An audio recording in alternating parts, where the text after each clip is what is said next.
ఇంకొక ముఖ్యమైన వార్త చూసుకుంటే కనుక పేదల స్థలం అమ్మినా కొన్నా రద్దు, కూటమి ప్రభుత్వం సంచలన నిర్ణయం.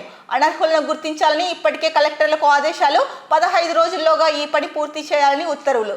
సో ఏదైతే పేదల స్థలం ఉంటుందో ఆ పేదల స్థలాన్ని అమ్మినా కొన్న దాన్ని అయితే కనుక రద్దు చేసేస్తామని చెప్పేసి కూటమి ప్రభుత్వం అయితే సంచలన నిర్ణయం తీసుకుంది.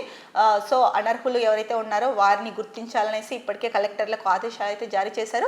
దీనికి సంబంధించి 15 రోజుల్లో పూర్తి నివేదిక ఇవ్వాలని కూడా ఉత్తర్వు జారీ చేశారు. సో ఎవరైతే ఉన్నారో వీళ్ళు ఈ విషయాన్ని అయితే కనుక దృష్టిలో పెట్టుకోండి.